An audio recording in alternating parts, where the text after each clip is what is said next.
Hello friend, এএমসিসিতে সকলকে স্বাগত। আজ আমরা ক্লাস নবম শ্রেণীর ইতিহাস বিষয়ে তৃতীয়তম অধ্যায় থেকে একটি কোশ্চেন এনেছি। ক্রিমিয়ার যুদ্ধ, এই যুদ্ধের কারণ ও গুরুত্ব সম্পর্কে আমরা আলোচনা করব। এর আগে আমরা এই অধ্যায় থেকে সমস্ত ধরনের কোশ্চেন আলোচনা করে দিয়েছি। এই কোশ্চেনটা একটি রিকোয়েস্টের, তাই এই কোশ্চেনটাও গুরুত্বপূর্ণ না বলছি না, তো আমরা এই কোশ্চেনটা নিয়েও আলোচনা করছি। ক্রিমিয়ার যুদ্ধ হয়েছিল মূলত 1854 খ্রিস্টাব্দের মার্চ মাস থেকে 1856 খ্রিস্টাব্দের মার্চ মাস পর্যন্ত। এই যুদ্ধের পেছনে দুটি কারণ ছিল, একটি প্রত্যক্ষ কারণ আর একটি পরোক্ষ কারণ। আমরা প্রত্যক্ষ পরোক্ষ কারণে যাওয়ার আগে এই যুদ্ধের প্রতিপক্ষ কারা ছিল সে সম্পর্কে আলোচনা করব। এই যুদ্ধের প্রতিপক্ষ ছিল যিশু খ্রিস্টের জন্মস্থান জেরুজালেমকে কেন্দ্র করে দুটি দেশ, একটা ছিল ল্যাটিন ও একটি গ্রিক। এই দুটি দেশের মধ্যে ধর্মীয় লড়াই হলেও পরবর্তীকালে মূলত যে লড়াইটি পরিণত হয়েছিল সেটি হলো ফ্রান্স আর রাশিয়ার মধ্যে। তাহলে আমি আবারও বলছি প্রথম থেকে, 1854 খ্রিস্টাব্দ থেকে 1856 খ্রিস্টাব্দের মধ্যে এই যুদ্ধ হয়েছিল। এই যুদ্ধ মূলত জেরুজালেম অর্থাৎ যিশু খ্রিস্টের জন্মস্থান সেই গির্জার উপর কর্তৃত্ব প্রতিষ্ঠা অর্থাৎ নিজেদের অধিকার দাবির লক্ষ্যে একদিকে গ্রিক ও ল্যাটিনের মধ্যে এই যুদ্ধ হয়েছিল দুটি দেশের মধ্যে। কিন্তু দেখা যায় পরবর্তীকালে এই দুটি দেশ ছাড়াও মূলত যে যুদ্ধটা পরিণত হয়েছিল সেটি ফ্রান্স আর রাশিয়ার মধ্যে। ফ্রান্স পক্ষ নিয়েছিল ল্যাটিনের বা ল্যাটিন দেশের, আর রাশিয়া পক্ষ নিয়েছিল গ্রিক দেশের। ফ্রান্সের সাথে ইংল্যান্ডও জড়িত ছিল, ঠিক আছে। তো যাই হোক, কি এই ঘটনাটা ঘটেছিল ক্রিমিয়ার যুদ্ধে বা কারণটা কি ছিল? আমরা বলেছি যে ক্রিমিয়ার যুদ্ধের কারণকে আমরা দুটি ভাগে ভাগ করেছি, একটি হলো প্রত্যক্ষ কারণ আর একটি হচ্ছে পরোক্ষ কারণ। আমরা সর্বপ্রথম প্রত্যক্ষ কারণ নিয়ে আলোচনা করছি। বলা হয়েছে যে যিশু খ্রিস্টের জন্মস্থান যে জেরুজালেম, সেই গির্জার কর্তৃত্ব নিয়ে ল্যাটিন ও গ্রিকদের মধ্যে লড়াই শুরু হয়। ল্যাটিন খ্রিস্টানদের সমর্থক কারা ছিল বললাম একটু আগে, ফ্রান্সরা, এবং গ্রিকদের সমর্থক ছিল রাশিয়া। অর্থাৎ মূলত এই ফ্রান্স আর রাশিয়ার মধ্যে বিরোধ। 1852 খ্রিস্টাব্দে ফরাসি সম্রাট অর্থাৎ তৃতীয় নেপোলিয়ান তিনি কি দাবি করলেন যে জেরুজালেম হচ্ছে নাকি তাদের, অর্থাৎ জেরুজালেমে হচ্ছে তাদেরকে দিয়ে দিতে হবে। 1853 খ্রিস্টাব্দে তৃতীয় নেপোলিয়ানের 52 খ্রিস্টাব্দে তৃতীয় নেপোলিয়ানে জারি করা নির্দেশ 1853 খ্রিস্টাব্দে কি হয়ে দাঁড়ায়, রাশিয়া কি করে তার উল্টো দিকে কি করে না, 1853 খ্রিস্টাব্দে রাশিয়া যার কি করছে যে ওই জেরুজালেম নাকি তাদের, অর্থাৎ দুটি দেশ এ দাবি করেছে জেরুজালেম তাদের এবং ফ্রান্স দাবি করেছে জেরুজালেম তাদের, রাশিয়া দাবি করছে জেরুজালেম তাদের। তাহলে একটা ধর্মীয় গির্জাকে কেন্দ্র করে শুরু হয় লড়াই। এই লড়াইটি ধর্মীয় হলেও পরবর্তীকালে কিন্তু এর উদ্দেশ্য, এর আদর্শ কিন্তু পরিবর্তিত হয়েছিল। এটি একটি রাজনৈতিক যুদ্ধে পরিণত হয়েছিল। তো কি ঘটেছিল, 1852 খ্রিস্টাব্দে তৃতীয় নেপোলিয়ান দাবি করে জেরুজালেমের উপর। 1853 খ্রিস্টাব্দে রাশিয়ার জার দাবি করে এই যে জেরুজালেমের যিশু খ্রিস্টের গির্জা রয়েছে সেটি নাকি তাদের। তো এর ফলে শুরু হয় তাদের মধ্যে একটা লড়াই।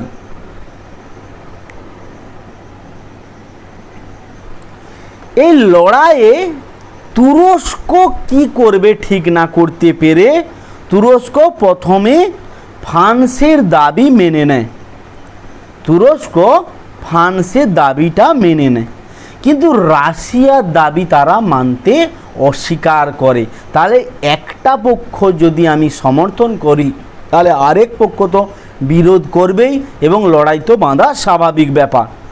এতে ক্ষুব্ধ হয়ে রাশিয়া তুরস্কের যে মোলদাভিয়া বা মোলাদাভিয়া নামক জায়গা এবং ওয়ালাচিয়া নামক যে জায়গা রয়েছে সেটি দখল করে নেয়।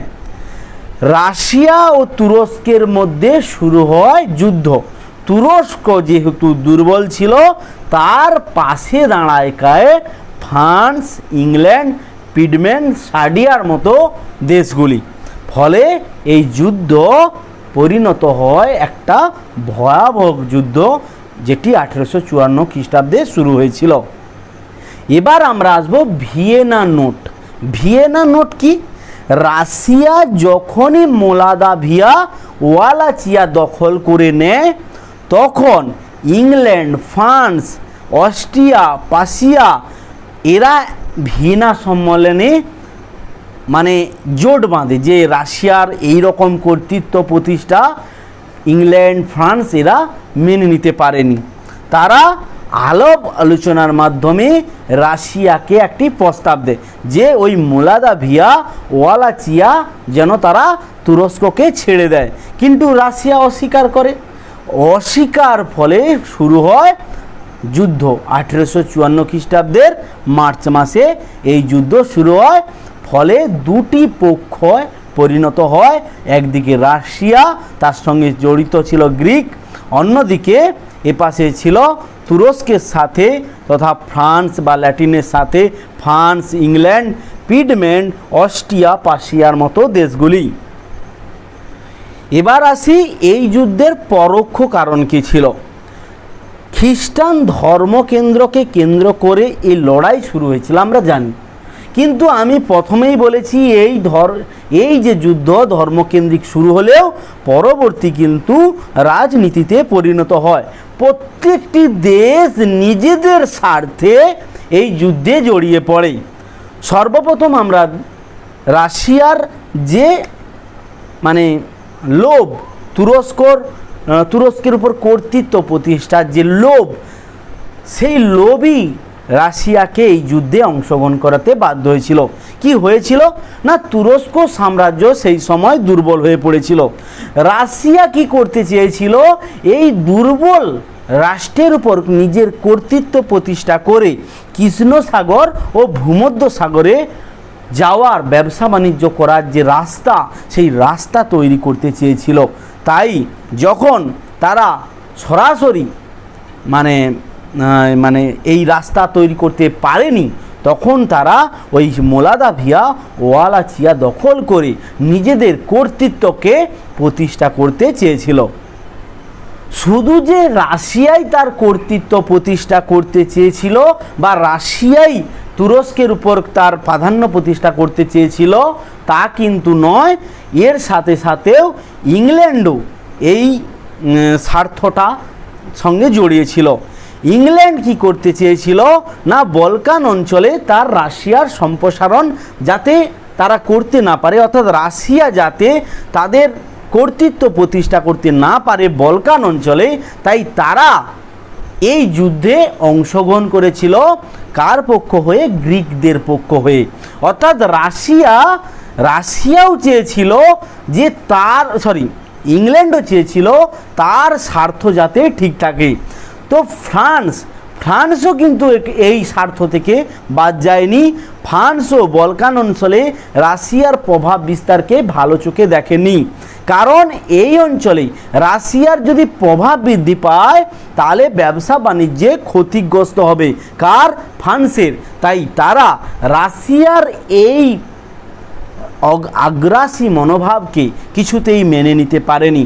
অস্ট্রিয়াও এই স্বার্থের অংশীদারি ছিল, তারাও চেয়েছিল তাদের ব্যবসা বাণিজ্যের নিরাপত্তা থাকুক, তারাও চেয়েছিল তাদের ব্যবসা বাণিজ্য সুবিধাবানভাবে চলুক, তাই তারাও এই যুদ্ধে যোগদান করেছিল। পিডম্যানকেও আমরা দেখতে পাই এই সময় ইটালির ঐক্য আন্দোলনে যাতে ইংল্যান্ড, ফ্রান্সের মতো রাষ্ট্রগুলি সাহায্য পায়, তাই তারাও এই স্বার্থের সাথে যুক্ত হয়েছিল।